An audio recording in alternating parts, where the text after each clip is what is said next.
What fetish do you just don't understand and why? Story 1, Snuff. These motherfuckers get turned on by death. I just can't understand why someone would find that appealing or attractive, commissioning art of your sauna, or something getting killed. Like, what's the end goal there? Actually dying in real life and panicking since you're not able to bust a fat nut while you die. It's like that nihilist meme, the easiest way to refute a nihilist is to kill them.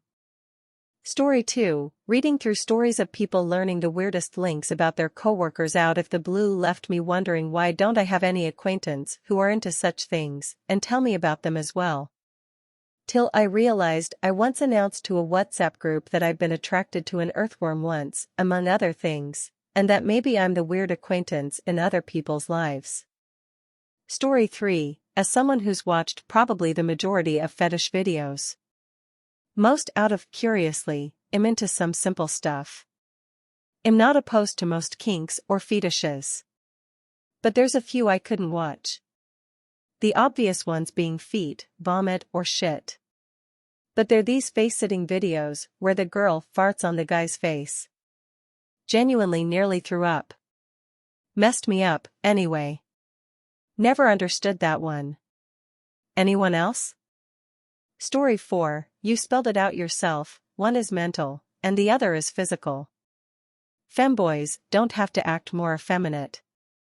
They could just look like it, whereas age play literally involves someone putting themselves into the mindset and acting like a child, and the other person is then mentally turned on by said act. As I reiterate, they are attracted to children and just don't want to admit it, like yourself. Story 5, it's surely already been said. Poop. I'll never understand it because I can't even clean out a cat litter box without dry heaving loud enough that the neighbors probably hear me. A roommate told me that her boss, scandalous foddig Terry Richardson, told her a story about a dude freezing his turd to use as a dildo in his partner's ass, and I almost puked just hearing the story and again now typing it out. Story 6, several. Giant boobs. I get people like big boobs, but when the character's breasts are so big they're about half of her size, that starts getting weird. Sexualized inanimate object, I don't mean anthropomorphisms like Kankali or Girls Frontline. Also, vehicles that turn into robots like RC and Windblade don't count. Like planes turned into sexy women. WTF are you on? Cuckolding/Netterer. Nuff said. Story 7, one I can never get over is consensual non-consent. I can kind of see the victims, not sure if this would be called sub and dom as well, side in this, wanting to be dominated or used by someone else for only their pleasure. But as the aggressor, like WTF? Is there a way to frame this fetish in a way that does not conclude, you think our *P is sexy? I'm not here to kink shame, but I think that's pretty fucked up. Story 8, situations like that require biohazard remediation. Bog standard cleaning staff should never be asked, much less made, to do such cleaning. Because they do not have the training, the cleaning gear, the protective equipment, or the knowledge to know how to properly remediate such a situation such that it is safe again for human occupation/exposure. I'm glad the cleaners stood their ground and refused to touch it. Story 9, I must admit that the idea of feet being a turn-on just doesn't quite step up to the plate for me. I mean, don't get me wrong, I appreciate a good pedicure as much as the next person, but the thought of getting hot and heavy over toes is a little hard to tolerate. But hey, if that's someone's cup of tea, I'm happy to put on my best pair of sandals and give it a go. Just don't expect me to be head over heels for it. Story 10, feud-alike, dudes who are attracted to women with dicks. I don't like dicks, why would I want them on a woman? With gay porn it's like, simply don't look at it if you don't like it. But with feuda, it gets treated as straight porn for some reason and there's no way to avoid it, it's just everywhere. If I find a genie, first wish would be to just remove all feuda porn from existence. Second, to be rich or immortal or something.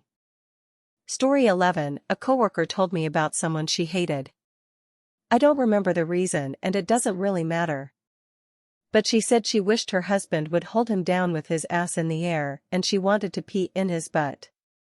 I asked why, like for sexual fantasies or something, and she said no, definitely nothing sexual about it, just to humiliate him. That was over a decade ago, and I'm still confused by it. Edit, missed a word. Story 12, I was visiting the United States for a couple years to study and several black women wanted me to call them racial slurs while we fucked. I'm from Ireland, so just felt weird and made me feel uncomfortable. It only happened 3 or 4 times, but still just kinda a weird thing to ask. NGL. Edit, I was living in Oakland, California. Where I am now it's 4 a.m., so I'm going to sleep. Take care people and may peace be upon you. Story 13, it's such an obvious one but still so weird, scat. Like how the fuck do you get turned on by shit? And surely it's just gonna result in untold dozens of stees over time. It's so gross, I'll never understand anyone who's into it. How TF do they realize they're into it too? And how are they comfortable with having it on their chests, dicks, legs, face? It's just so fucking vile. By the way, did I mention that it's disgusting? Story 14, I also work with people in poverty. I've been a person in poverty. No one wants to suffer, no one wants to go through pain, no one chooses poverty. A lot of people have addictions like you said, and no way out of them, kids to feed, no experience, no education, mental illness, plenty of things can keep someone in poverty. You can decide whatever you want, but you don't live that person's life, you don't know why they're there. Story 15, that's incorrect. You're just talking about food play, often using reasonable amounts of stuff that you can either eat, lick, etc. off their body or clean up easily.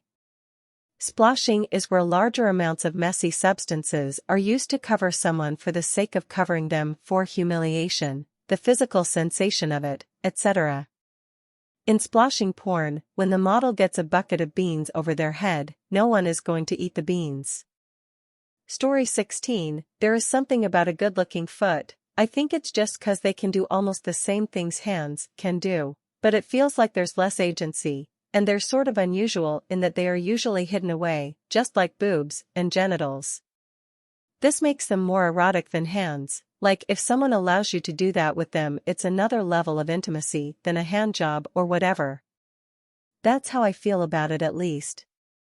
Story 17, it's not strictly a fetish per se, and I might get a lot of hate for mentioning it, so I'll preface by saying I have nothing morally against these people and my attitude is very live and let live. But furries. I don't understand the fascination. They look stupid. The art looks stupid and most of it is terribly drawn. I don't understand how there's a whole culture built up around dressing in, and usually fucking, a deformed animal costume. Story 18, amputees and dwarfism. I'm someone with dwarfism who is going to be an amputee once the necrotic tissue on my hands and feet detached my body. I was on FetLife and found someone with a username that's embedded in my brain.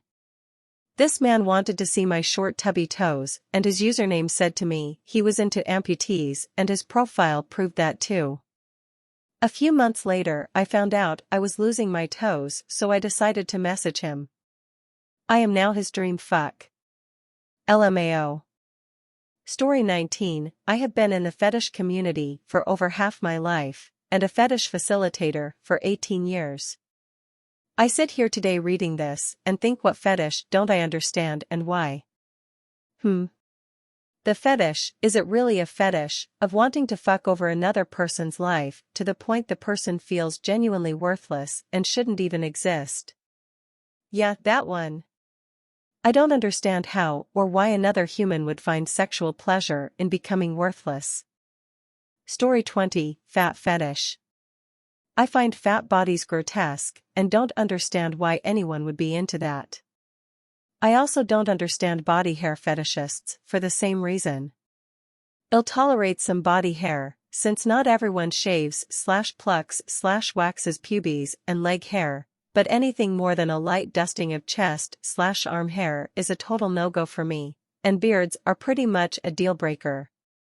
I like my partners tall, very thin and nearly hairless, like an alien. A sexy alien. Story 21. I knew a manager of a premier inn in central London. She had a real problem with a person setting up a Dexter-like kill room, taking laxatives and emptying themselves across the room and doing a bunk in the early hours of the morning. The cleaner refused to deal with it. Who would write? Her area manager involved the police, but they were never caught, and they had to hire a crime scene cleaner to clear the room. It happened 5 times in total. Story 22. Almost all of them. Just regular sex is pretty damn awesome. Why do you have to make it so complicated, messy, and weird? I feel sad for people with very obscure and limiting fetishes. Dating and regular relationships are difficult enough. Meeting someone you like even as a friend is hard, then being like, romantically, this is only gonna work if you like dressing up like a cute animal mascot and letting me pee on you. I'd just give up. I couldn't do it. Story 23. There's a person on a role-playing site I used to go to that had a character that was the sentient leg of a Crystal, Star Fox, cosplayer. Not Crystal's leg, but a sentient leg cosplaying as Crystal's leg. It is the most bizarre thing I've ever seen, and it was only one of their many weird characters. Almost all of them involved weird things related to limbs. The sentient gimp suit was something I could realistically be like, okay, yeah, sure, but the leg just baffles me. Story 24. Financial domination. Maybe I don't get it because I'm not swimming in money, but my dom ex had a money pig who basically paid her bills while she treated him like shit, called him at all hours and chastised him for eating anything other than dog food, so he wouldn't be spending her money, and essentially leave an hour session 10 minutes in so he felt ripped off. Gross stuff and pain I can wrap my head around even if I'm not into it. Being a money pig just baffles me. Please like, subscribe and press the notification bell, it really helps the channel out. Share your stories down below in the comments. Hope you enjoyed.